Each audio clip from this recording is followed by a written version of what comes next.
I was 18 years old when I got married. I belonged to a very conservative family, a Balochi family, where good girls never say no to their fathers. My father wanted me to get married, and all I said was, if this makes you happy, I will say yes. And of course it was never a happy marriage. Just about after 2 years of getting married, about 9 years ago, I met with a car accident. Somehow my husband fell asleep. The car fell into a ditch. He managed to jump out and save himself. I am happy for him, but I remained inside the car. I suffered a lot of injuries. The list is quite long. Fracture in my arm and wrist, broken shoulder, collarbone, my rib cage was completely crushed.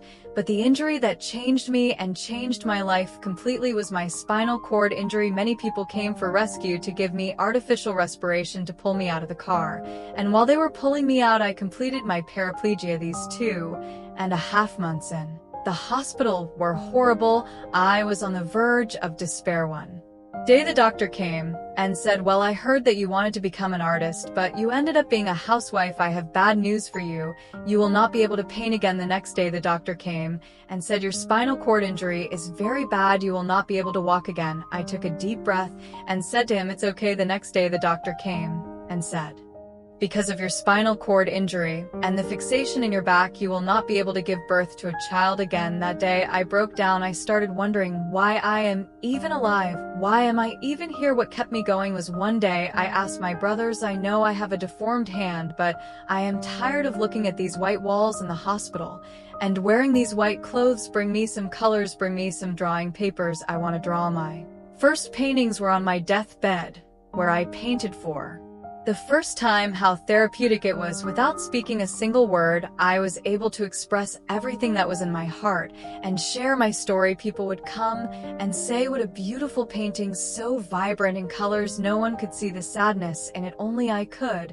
And that day I decided that I will live for myself. I will not be that perfect person for someone else. I will take this moment and make it perfect for me. I will fight my fears. And what I did was, one day I wrote all those fears and decided that I will overcome them one by one. Do you know what was my biggest fear? Divorce. But that day I decided it is nothing but my fear. I freed myself by letting go of it and made myself emotionally strong. Even on the day I received the news of his marriage, I sent him a message. I am very happy for you, and I wish you all the best.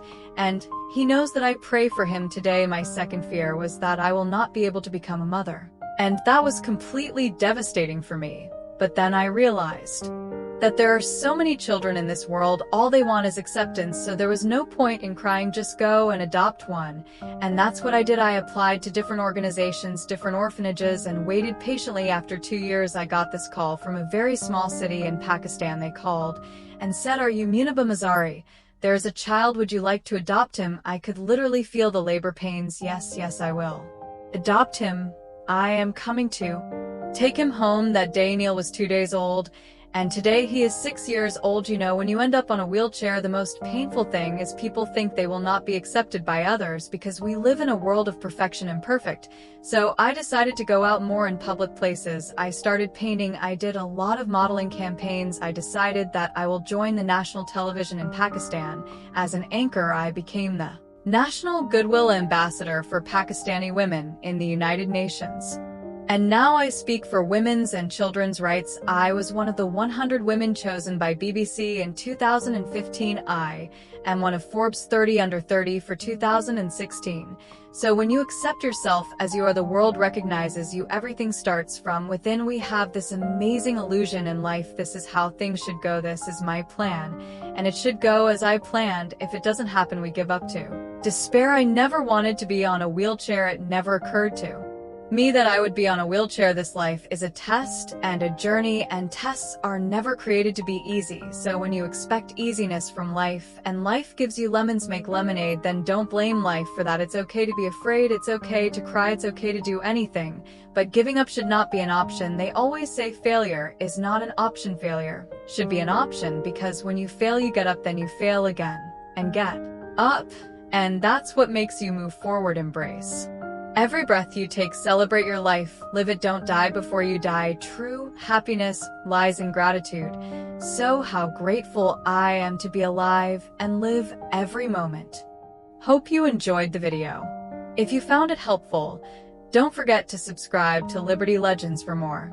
Hit that like button to support the channel, and I'll see you in the next one.